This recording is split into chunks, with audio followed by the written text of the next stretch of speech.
Linear differential equation चल रही है हमारी। अभी कॉन्सेप्ट की वीडियो बनाई थी पार्ट 1, अब पार्ट 2 में ये बताया जा रहा है कि क्वेश्चनों को सिंप्लीफाई कैसे करना है। टाइप 1 का क्वेश्चन है ये भी। अभी टाइप 1 के बारे में बताया था, तो टाइप 1 का एक और क्वेश्चन देखिए ध्यान से। dy ओवर dx दिया हुआ है। सबसे पहले मैंने आपको बताया था dy over dx plus py equal to q से कंपेयर करना है। इक्वेशन 2 को और इक्वेशन 1 को कंपेयर करना है, तो p कितना आएगा, p आ जाएगा हमारा 3 और q कितना आ जाएगा e की पावर -2x। p और q आने के बाद सबसे पहले आपको if फाइंड करना होता है। क्या फाइंड करना होता है? if किसको कहते हैं? इंटीग्रेटिंग फैक्टर को। उसका फॉर्मूला होता है e to the power integration p dx। अब p का इंटीग्रेशन करना है x के रेस्पेक्ट में। p का इंटीग्रेशन x के रेस्पेक्ट में कैसे आप करेंगे? 3 का इंटीग्रेशन करेंगे x के रेस्पेक्ट में, तो 3 का इंटीग्रेशन x के रेस्पेक्ट में क्या होता है? 3x होता है। क्या होता है? 3x। तो ये हमारा if आ चुका है। if आने के बाद फिर आपको जनरल सॉल्यूशन का फॉर्मूला बताया था y into integrating factor, integration का sign q into integrating factor, उसका इंटीग्रेशन, और लास्ट में कांस्टेंट ऐड करना होता है। ध्यान से समझेंगे। Question number 2, y into integrating factor क्या है? e की पावर 3x, q कितना है हमारा?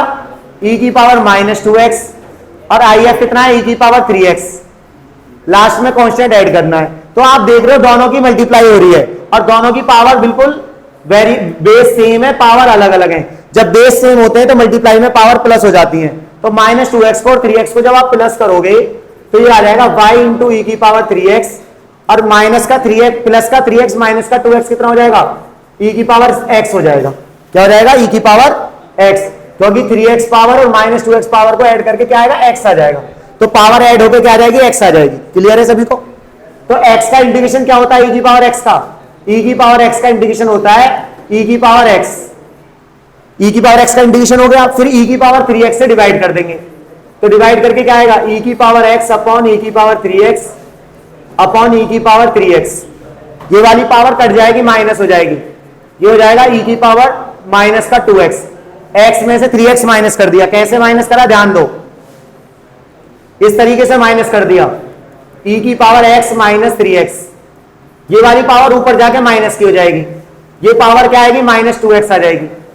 e की पावर -2x, e की पावर -3x। ये इस तरीके से इसका सॉल्यूशन कंप्लीट हो जाएगा। बात क्लियर है सभी को? समझ में आ रही है? हाँ जी, क्लियर हो गया क्वेश्चन सभी को? अब नेक्स्ट क्वेश्चन है जिसका ये हो चुका है, ध्यान से समझेंगे। सेम ऐसा ही क्वेश्चन अगला क्वेश्चन है, क्वेश्चन नंबर 3। मैंने आपको बताया था क्वेश्चन को आपको फर्स्ट लेट कर लेना है और फिर कंपेयर करना है किससे? पहले देखना है dy ओवर dx की वैल्यू दी हुई है और y का कोएफिशिएंट 1/x दिया हुआ है, यानी कि dy over dx plus py equal to q से कंपेयर होगा, क्योंकि q वाला function in terms of x square दिया हुआ है। q वाला फंक्शन किससे दिया हुआ है? In terms of x square. तो dy over dx plus py equal to q से कंपेयर करेंगे। किस किस को कंपेयर करेंगे? Compare 1 and 2।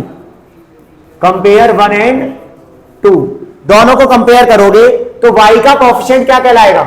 y का कोएफिशिएंट है वहां पे 1/x। y/x को इस तरीके से लिख सकते हो, तो ऐसे लिख सकते हो। तो p कितना हो जाएगा हमारा? p हो जाएगा 1/x, और ये वाला क्या कहलाता है? q। तो q कितना हो जाएगा? x square. q कितना हो जाएगा? x square. फिर आपको बताया था if फाइंड करना होता है। if का फॉर्मूला होता है e to the power integration p dx। और फिर क्या है? p क्या है? 1/x है, तो 1/x का आप इंटीग्रेशन करोगे तो 1/x का इंटीग्रेशन होता है जी log x। क्या होता है 1/x का इंटीग्रेशन? log x। तो e to the power log x आ जाएगा। ये log की प्रॉपर्टी है, e की power log x equal to x होता है। ये log की प्रॉपर्टी है, नोट करके लिख लें। log की प्रॉपर्टी होती है e की पावर log x की वैल्यू x होती है। यहां पे x की जगह कुछ भी आएगा वो इजिकल टू में आ जाएगा। e की पावर log x आएगा तो x होगा, e की पावर log x स्क्वायर आएगा तो x स्क्वायर होगा, e की पावर log x की क्यूब आएगा तो x की क्यूब होगा, e की पावर log x की पावर 4 आएगा तो x की पावर 4 होगा। तो यहां पे इजिकल टू में x बचा, तो ये प्रॉपर्टी है e की power log x equal to x होगा। बात क्लियर है? अब हमारे पास if की वैल्यू आ गई x। सॉल्व करके if कितना आ गया हमारा? x आ गया। if आने के बाद फिर आप लोगों को जनरल सॉल्यूशन का फॉर्मूला लिखना है।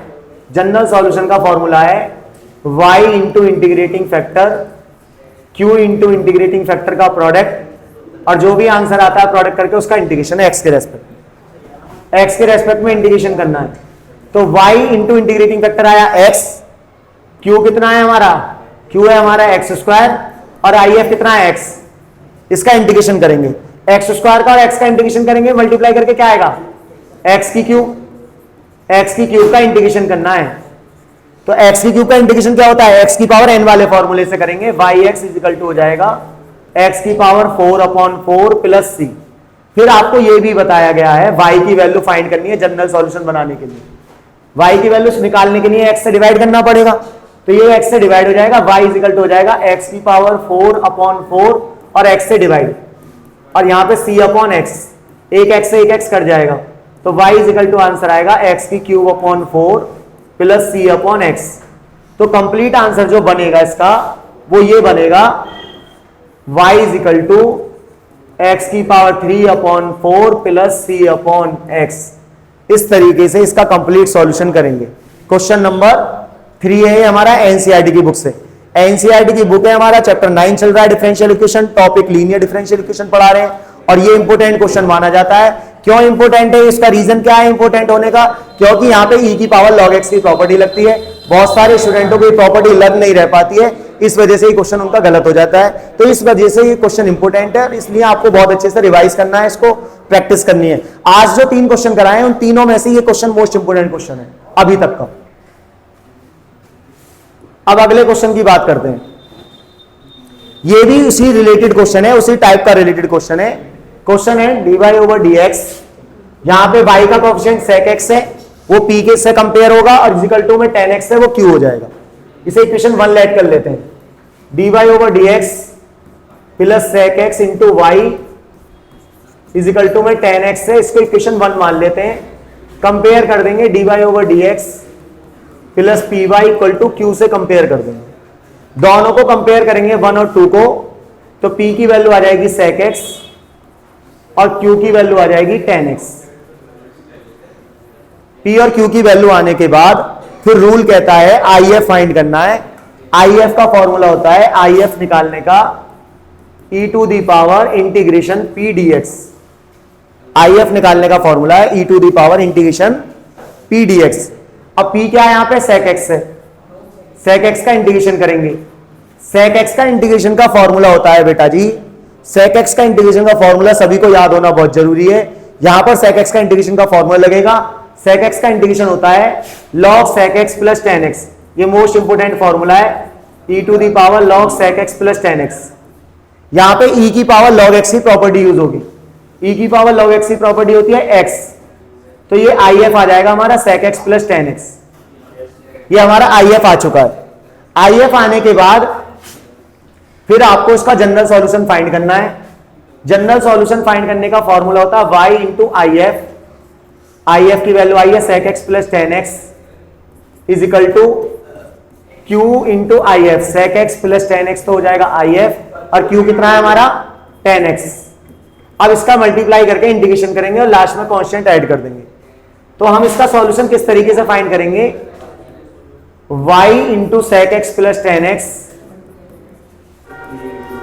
ये हो जाएगा sec x tan x का इंटीग्रेशन, इसका इंटीग्रेशन सिंपल फॉर्मूले से होता है, और यहां पे हो जाएगा tan स्क्वायर x का इंटीग्रेशन।